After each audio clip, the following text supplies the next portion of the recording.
Hey guys, welcome to Make Money Count. Sitting here again in the studio. Your podcast last week was great. Yeah, it was a lot of fun to do it with Brad. Yeah, and not me.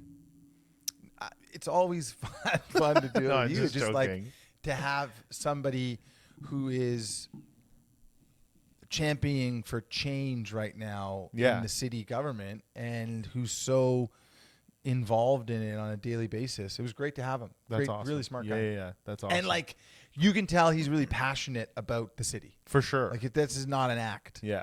It was good. Awesome. Well, He was in the news this week. well, On the podcast, we were talking about, if you didn't see it, we did a podcast last week with Brad Bradford. It came out on Sunday.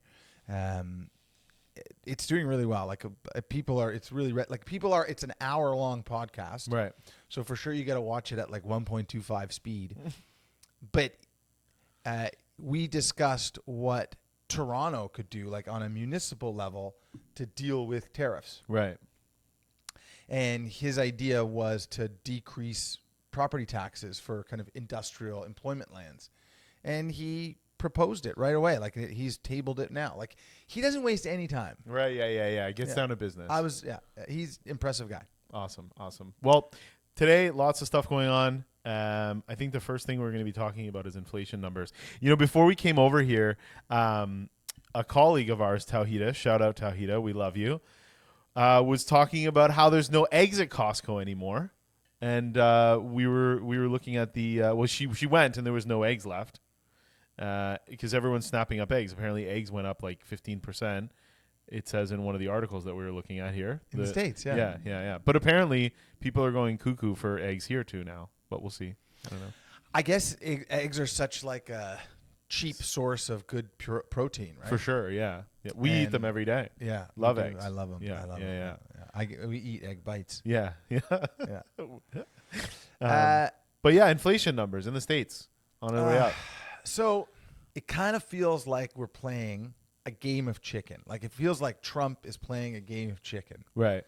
Trump's driving a car, Yeah. and maybe Elon Musk is driving the car. Maybe the sorry. car is like, no, but Trump's driving the car, and he's like, I'm a madman. I'm a madman. I'm driving this car. I'm crazy. I can do anything. Yeah. But there's other people in the car.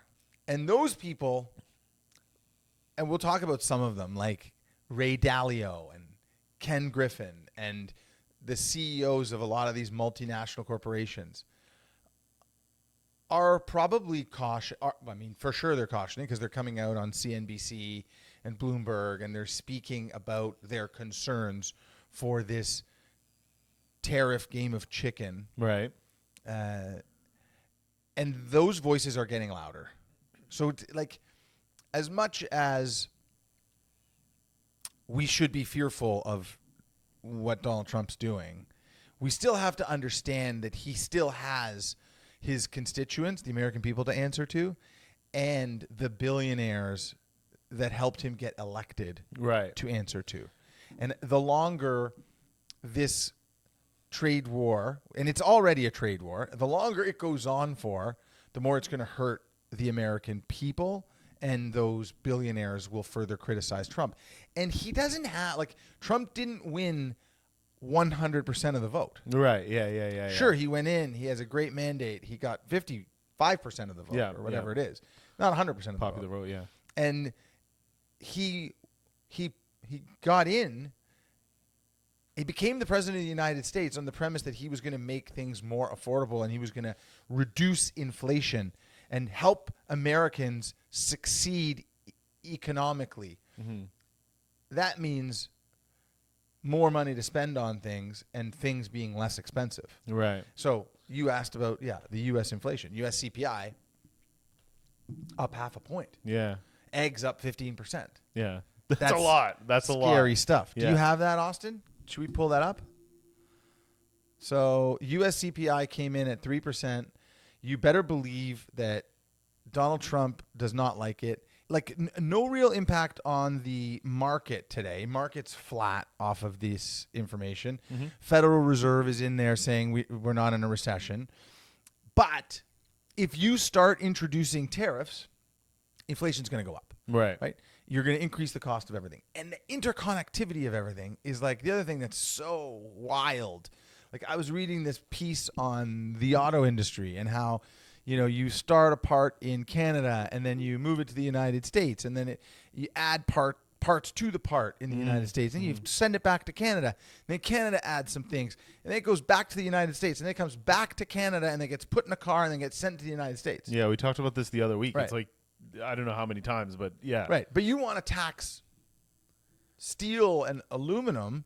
Okay, so if you tax the raw aluminum leaving Canada to go to the United States, and then some guy is fabricating it into heating and air vents and then selling it back into Canada, right? Like it's a real theme in how we trade with the United States that you should recognize, people should recognize, is that like we basically send the raw material to the United States, right? The United States does more of the skilled fabrication of it. Right. And it's going to impact things that like you wouldn't even think about, like MRI machines and like healthcare. 75% of everything comes from the United States. Right. So this is all to say that U.S. inflation is obviously something that Trump's going to be concerned about.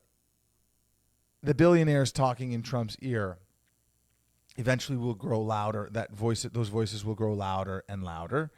Arguably, they're more responsible for getting him elected than the American people. Yeah, I guess so. I mean, yeah, for sure. I mean, at the end, you have to convince the American people to vote, right? Right. But yeah, right. we might as well look at the rates. Let's look at the Government of Canada bond yields. Yep. I want to look at the bond yields and the U.S. dollar, Canadian dollar relationship, just to see how those are kind of behaving right now. So at the time of this filming, which is Wednesday afternoon, 1:20 p.m. We're looking at about a 2.8 and a half 5-year yield on the Government of Canada bond. That's off, if you remember, 25 basis points, maybe 30 basis points from the low that we hit. And let's look at the U.S. dollar, Canadian dollar, U.S. dollar, Canadian dollar. Canadian dollar strengthening significantly against the U.S. dollar kind of since peak tariff fear there. So the way you got to think about this is if tariffs come in, we have a really big problem. Like overall tariffs. Yeah, like if the widespread tariffs. Like this conversation of like, oh, it's going to be 25% on everything and then another 25% on steel, and if you tariff us back, then we're going to tariff back. Yeah. It's just going to seize everything up. I think they call that a pissing contest. Yeah. It's going to seize the whole thing up. The United States is going to get punished. Canada's going to get punished worse for sure because we're a smaller economy. But right now there's punishment happening based on all these threats. So there's two things happening. Right now, Canada's in like trade limbo, which means we're in corporate capex limbo. Companies aren't spending money. They're not investing money. People aren't getting employed. So everything's going to suffer in our economy over this period of time. When we look back, this will be a really shitty quarter for us, right? Mm-hmm. But it's also, we're developing a callus to this tariff conversation. And each successive time that Trump threatens a tariff becomes less and less meaningful to the markets. Right. We saw the S&P didn't even budge off the steel and aluminum tariffs. Last Monday when the initial tariffs were being announced. It's like the boy who cried wolf. Very much so. But he's doing two things by doing that, right? Like he is conceivably weakening his position with these other countries that he's just continually threatening tariffs on. Yeah. Allowing them to prepare simultaneously. But he's also dulling the impact on the financial markets because the financial markets up until now, they don't even really believe he's going to put tariffs in. We were talking, I mean, the big thing during rates going down and coming back up was the Fed speak, right? We were talking about. It's kind of the same thing, right? Like if you keep saying something and you don't do it, then, if you're saying the same thing, you're not doing it. It's not gonna affect the market or affect people or the markets like you would hope that it would, right? Yeah, it is for sure. Like he's willing to do it, I think, But it's really complicated to do it, and it's going to cause a lot of pain. And then I also think like the moment that pain comes in, he'll walk it back. It's not that he's not willing to do this, right? It doesn't like, but it does seem like for sure the primary motivation for it is to negotiate and to get concessions. Right. There was another good article in The Guardian about, can you pull that up for me, buddy? It was why Trump blinked. I didn't read this article, but I was curious about the blink. So it's basically saying like Trump is like definitely excited about using tariffs as a negotiating tool, right? He told reporters that it's the best negotiating tool. It exerts pressure and it gets what you want from whoever the counterparty is. The problem is that the pain that these tariffs will bring, he is clearly aware of. Yeah. And he doesn't want that pain in his country. But remember, he's driving the car. He's playing the game of chicken. Trudeau's driving the other car, I guess, at him. Someone is anyway. If you want to win at the game of chicken, you have to let the other person believe that you are willing to drive into them. Right. And so Trump's job right now is to do his best to silence the people in the car that are like, don't do it, don't do it, don't do it. This is a bad idea. Right. He's kind of got to be like to everybody, like, don't worry, I'm not really going to do it, but don't tell anybody. Yeah. But that stays here. Right. Or he's got to just white knuckle it and like drive into Canada, create that problem, and then walk it back. Yeah. But do you think that the tariffs are just like I mean, he's saying that like the tariffs are just a ploy to bring everything back to America. It's like a pain before the gain type situation. Or do you think the pain is just too much that there will be no gain? I don't know. Like, I just think that the world for like 60, 70 years has gone to a place of like effective productivity. Right. Where, I mean, with the exception of Canada and these interprovincial trade barriers, right? Yeah. But multinationals have done a really good job, like car companies have done a really good job of ensuring that each part is produced in the perfect place. And together, each part comes together in the most effective manner to create the most efficiently priced product. To throw all of that away now and just say like, yeah, well, if you want this to be produced, everything's going to have to happen in the United States. Yeah. Is so costly that I think multinationals are probably looking at this like, it's 4 years, right? Like this guy's going to enact this. If he's going to enact this, are we going to spend hundreds of billions of dollars to change the entire supply chain of the auto industry to accommodate one U.S. president for his term? Right. And we're not even sure whether he's going to enact these tariffs. Right. So I don't know. I don't think that there's tariffs. I think tariffs are a real threat. I think that if you want to deal with it, we talked about it before. I think like Francois Legault, I have an article I found. All of the premiers went down to Washington. They're there right now. Yeah. And Francois Legault said what we said last week on the show. Maybe he watched the podcast. For sure, he's a big watcher. He wrote, but he said, listen, Trump wants tariffs. Why don't we just do export taxes too? Let's make it painful. Let's party. Yeah. Okay, Yeah. Call the bluff. You want to charge 20? Like, Trump is just saying like, I'm going to push the nuke button. I'm going to push the nuke button. Okay, You got to hit the ring with like a flying knee.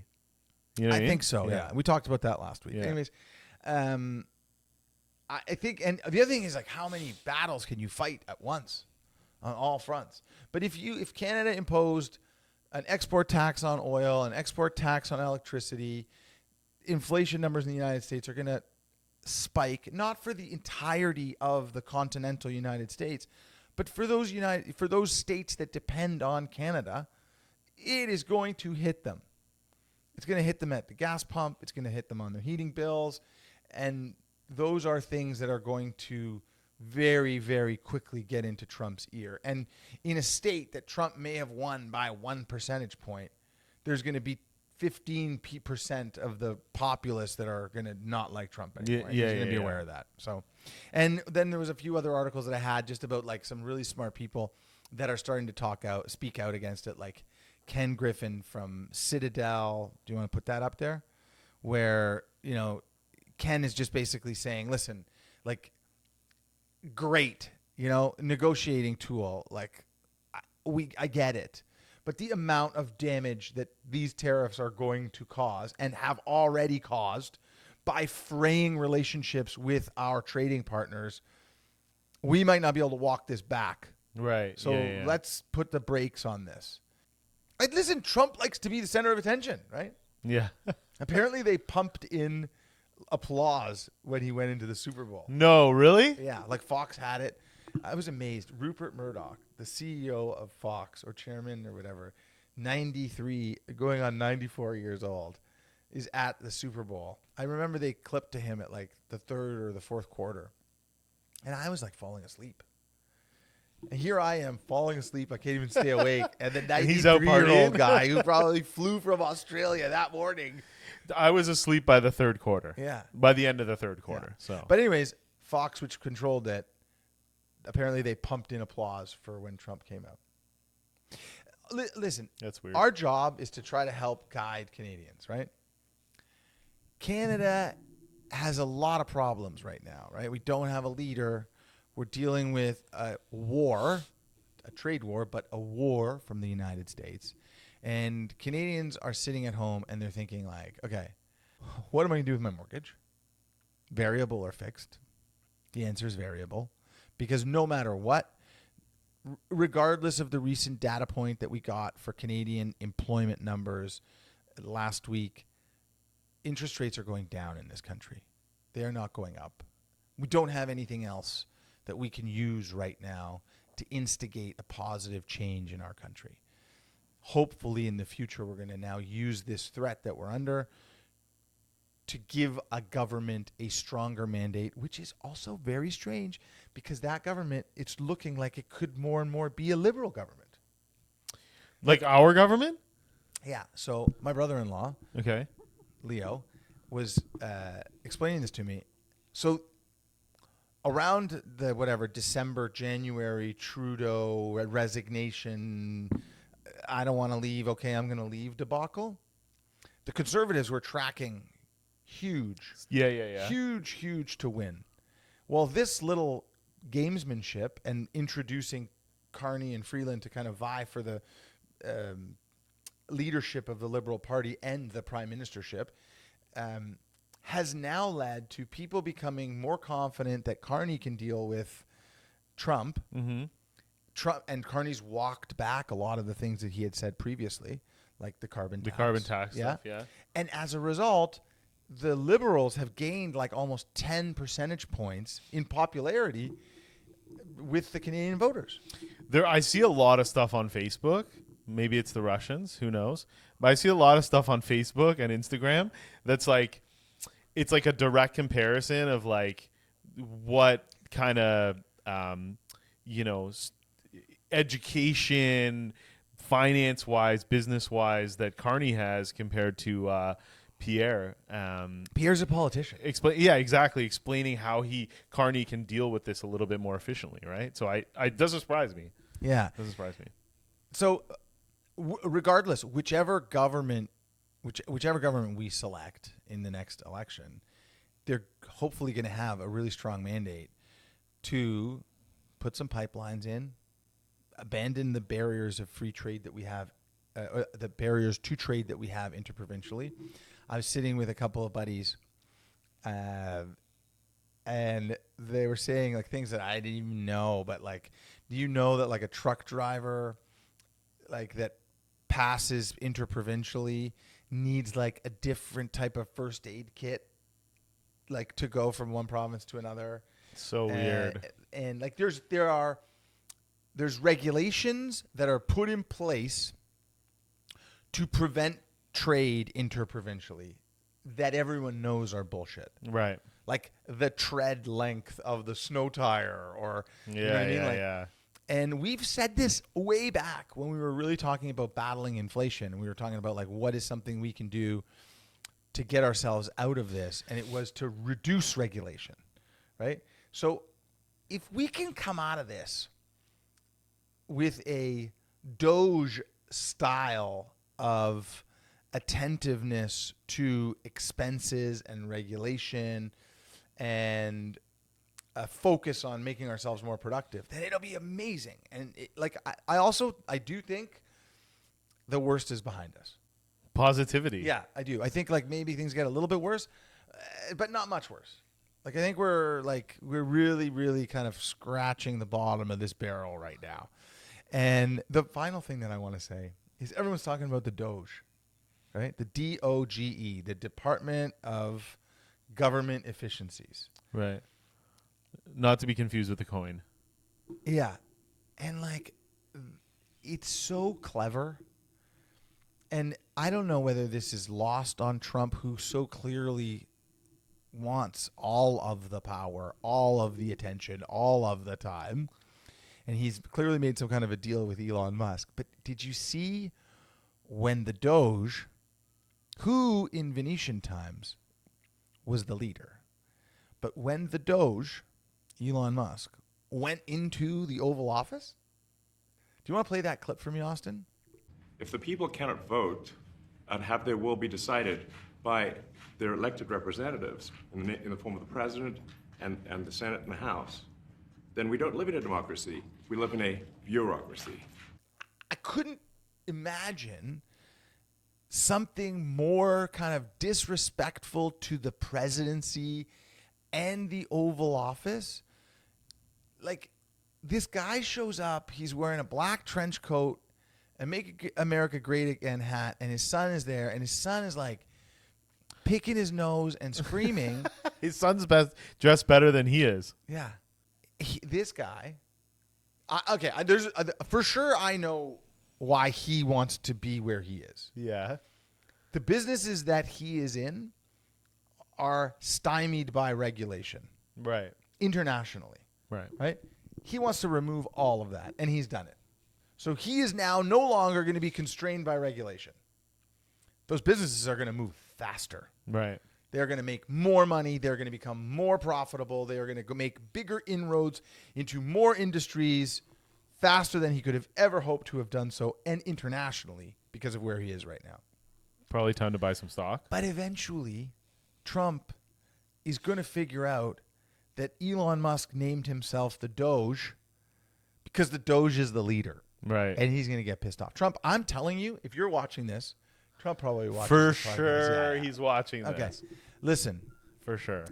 you should look up, because I know you probably don't read a lot about history other than American history, but you should look up Venetian times, the 1500s, who the Doge was, how powerful the Doges of Venice were. Maybe if you've probably been to Venice, there's a beautiful palace there, the Doge's Palace, and try to figure out maybe your buddy Elon Musk is trying to get a little more power from you.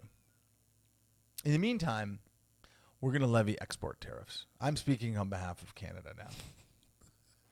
I think we should leave it there before we get... Yeah. Before our Teslas stop working. Yeah. I don't actually have a Tesla. All right. Don't subscribe. Austin liked that joke. Have a great day. We'll see you next week.